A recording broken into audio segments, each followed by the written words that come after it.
오늘도 좋은 날 주신 하나님께 영광을 돌립니다. 여러분들 좋은 날 되시길 주님의 이름으로 축원합니다. 바울은 데살로니가 지역에 3주에서 한 3개월가량 있으면서 복음을 전했다고 합니다. 짧은 기간 동안 복음을 전하였는데도 복음을 받아들이고 그들을 통해 교회가 세워진 것입니다. 어떻게 바울이 복음을 전했길래 교회가 세워졌는지를 살펴보면서 은혜를 나누고자 하겠습니다. 은혜를 나누도록 하겠습니다. 바울은 데살로니가 교회를 유모가 자녀를 기름같이 하였다라고 합니다. 이 쉬운 성경에서는 말입니다. 이 본문을 그러나 우리가 여러분을 얼마나 온유한 마음으로 대했는지 아실 것입니다. 우리는 어린 자녀를 돌보는 어머니의 심정으로 여러분을 대했습니다 라고 번역했습니다. 유모라는 말이 어머니라는 말로 표현되고 있습니다. 우리를 인도하는 자를 잘 만나야 합니다. 어머니는 자기 자녀를 잘 돌보는 자들입니다. 그런데 삭구는 그렇지 않습니다. 그들은 담을 넘어와 양을 훔치는 도둑이 됩니다. 이리가 오면 먼저 도망가는 자들입니다. 팔레스타인에서 목자는 양에 대해 철저한 책임을 졌습니다. 양에 대해 과실이 있을 경우에 배상을 해야 했고 그에 대한 면책을 받으려면 양이 죽었다는 것과 그 죽음이 불가항력적이었다는 증거물을 가져와야 했습니다. 목자들은 사자와 강도들로부터 양을 지키기 위해 목숨을 걸었던 것입니다. 반면 거짓 목자에게는 돈을 버는 수단에 불과합니다. 보수를, 생계를 목적으로 하는 목자들은 양을 잡아먹는다고도 합니다. 그러나 사랑을 실천하는 목자들은 자기 자신보다 섬기려는 사람들을 먼저 생각합니다. 양떼는 교회를 말합니다. 양떼는 두 가지 위험에 시달리는데 외부에서는 약탈자, 이리와 강도의 습격을 당하기 쉽고 내부에서는 거짓 목자들에게 노출됩니다.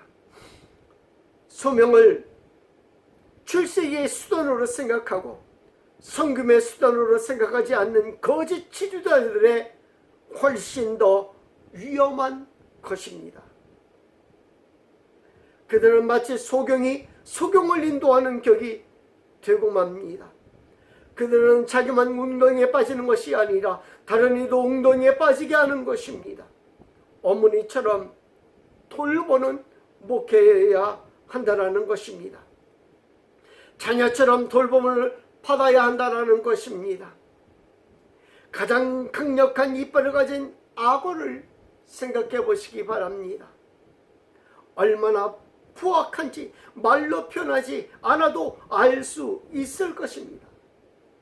그 입에 한번 물리면 절대로 빠져나올 수 없고 그 입에 한번 물리면 누구도 살아날 수 없습니다. 악어에 한번 물리면 악어는 빙글 몸을 돌린다라고 합니다. 그리고 물속으로 사라집니다. 그런데 그 포악한 악어도 새끼가 태어나면 포악한 입으로 한 마리씩 물가로 옮깁니다. 자신의 새끼를 입으로 물 때 이 세상에서 가장 유순한 자가 되어 무는 것입니다. 빨리 옮기지 않으면 악어 새끼들은 다른 동물에게 먹히게 됩니다. 그래서 쉬지 않고 경계를 서면서 옮깁니다. 옮길 때 절대로 새끼의 가죽을 뚫지 않습니다. 새끼를 노리는 들짐승들 때문에 급하다고 세게 물지도 않습니다. 새끼를 노리는 들짐승들 때문에 급하다고 세게 물지 않습니다. 절대로 새끼에게 상처가 나게 하지 않습니다. 어느 어머니에 못지않게 자기 새끼들을 돌봅니다. 세상의 모든 어머니의 모습이라고 생각되어집니다. 바울은 데살로니가 교회를 가장 유순한 자가 되어 자녀처럼 돌보는 자처럼 대했다라고 하고 있습니다. 바울은 이러한 표현을 종종 사용합니다. 고린도서 3장 1절 말씀에 형제들아 내가 신령한 자들을 대함과 같이 너에게 말할 수 없어서 육신에 속한 자 곧 그리스도 안에서 어린 아이들을 대함과 같이 하노라. 세심한 배려가 있어야 가능합니다. 이제 막 개척한 교회입니다. 그 교회를 대하는 바울의 모습 안에는 어머니의 마음이 있었던 것입니다. 세심하게 데살로니가 교회를 돌봤던 것입니다. 데살로니가 교회가 예수님을 믿게 된 것은 단순한 것이 아닙니다. 하나님의 영원전부터 사랑하셔서 선택해 주신 것입니다. 그러므로 바울이 데살로니가에 가게 된 것 역시 하나님의 섭리가 있었던 것입니다. 그 안에서 바울은 데살로니가 교회가 잘 성장할 수 있도록 도왔던 것입니다.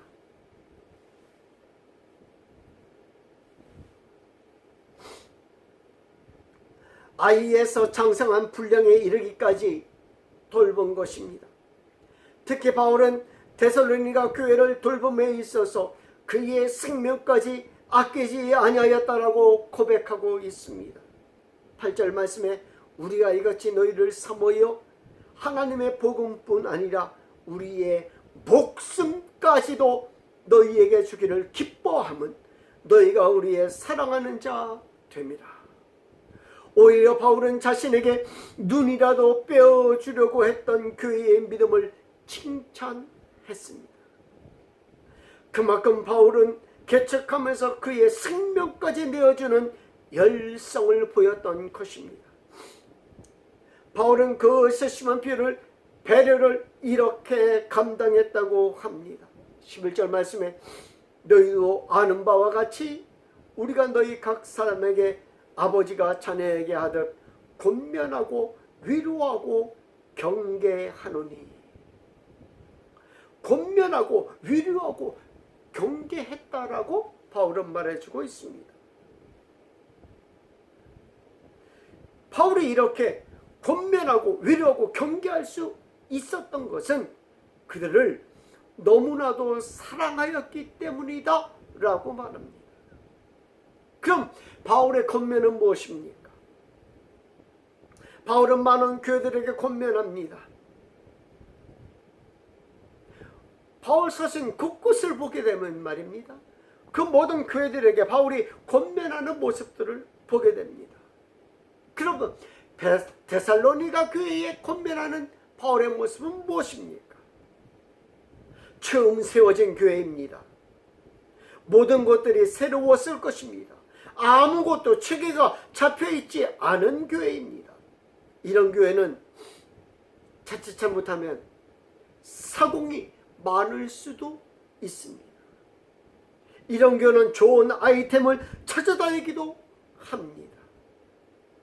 데살로니가 교회에 임한 고난은 이방인들로부터의 고난과 유대인들로부터의 고난으로 인하여 힘든 신앙생활을 하였습니다. 그러나 바울은 그들을 권면하였는데 소망의 인내를 하라고 하였던 것입니다.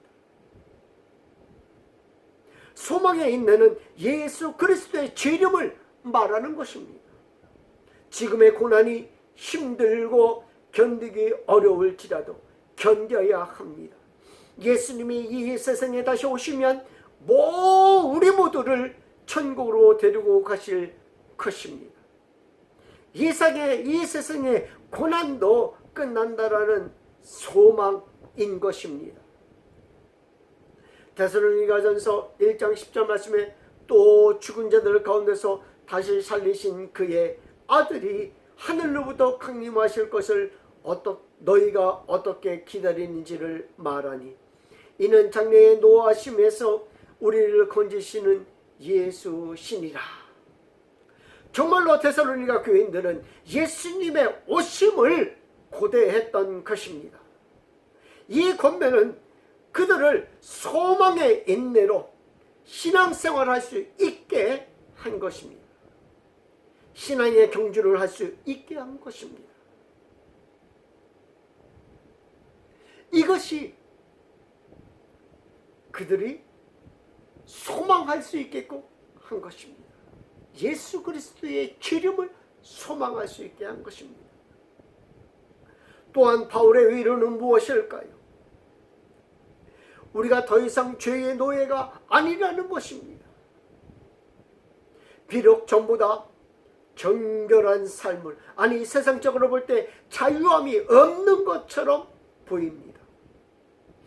무엇인지는 몰라도 예수님 믿는 것이 손해보는 느낌이 드는 것입니다. 전에 누렸던 것들을 못 누립니다. 전에 누렸던 것을 누리려면 마음이 찔립니다. 전에 함께했던 친구들과도 끊어집니다. 전에 나에게 즐거움을 주었던 것을 못합니다. 지금까지 하던 사업에 문제들이 생겨납니다. 사람들은 편했다고 하면서 왜 이 자유를 못 누리냐고 합니다. 이러면 함께 즐길 수 없다고 합니다. 사람들은 말합니다. 알지도 못하는, 지금까지 들어보지도 못한 신을 섬기다니 우상의 저주를 받을 것이라고 이야기합니다. 자기만 홀로 전투하는 느낌입니다. 아무도 자기 편이 없는 것 같습니다.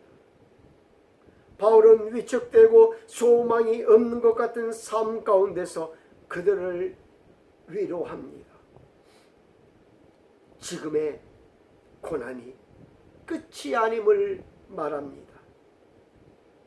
저들의 행복이 다가 아님을 말합니다. 이 세상의 꿈이 다가 아님을 말합니다. 그리고 우리는 저들의 신분과 다르다라는 것입니다. 우리는 만군의 하나님의 자녀가 된 몸이라는 것입니다. 우리는 하나님의 자녀로서의 삶을 누리는 것이라고 합니다.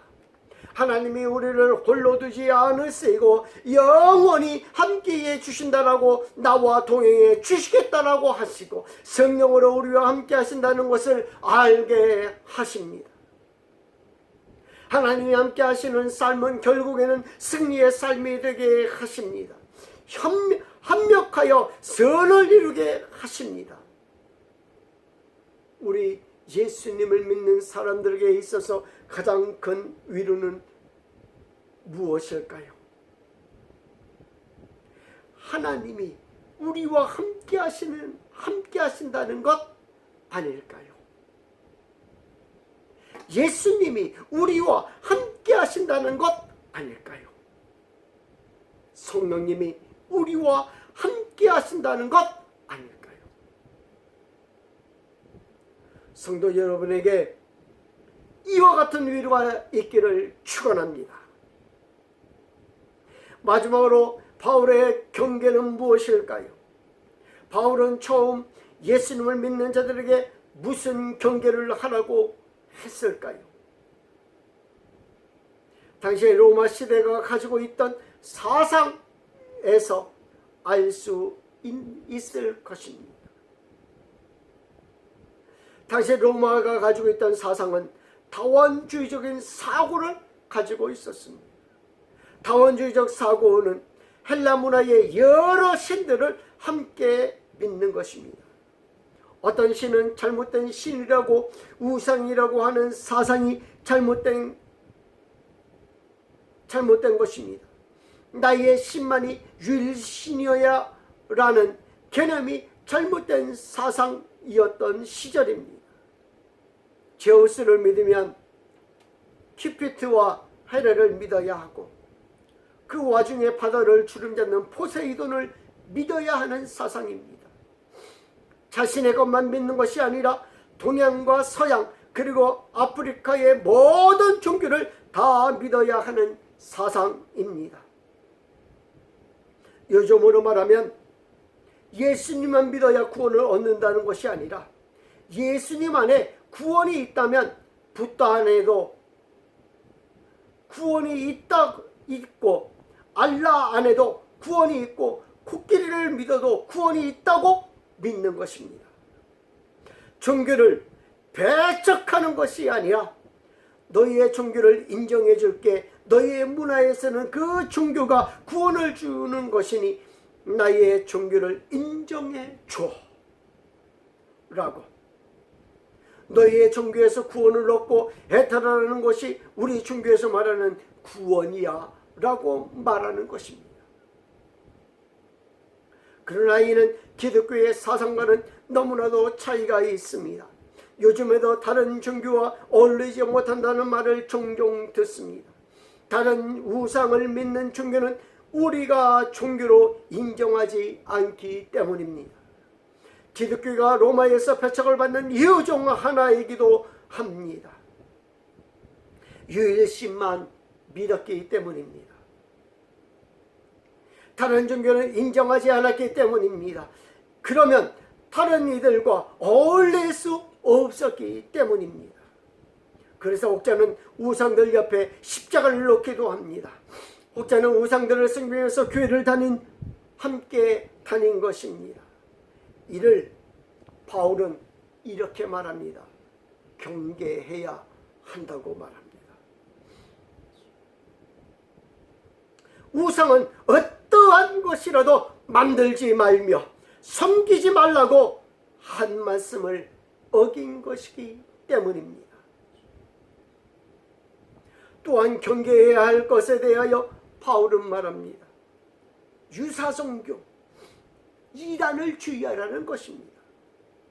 당시에는 시온주의와 영지주의 그리고 율법주의로 인하여 복음이 희석되던 시절이었습니다.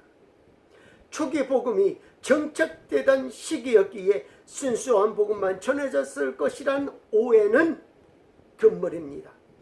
당시에도 수많은 이단과 유사종교로 인하여 어려움을 많이 겪었던 것입니다.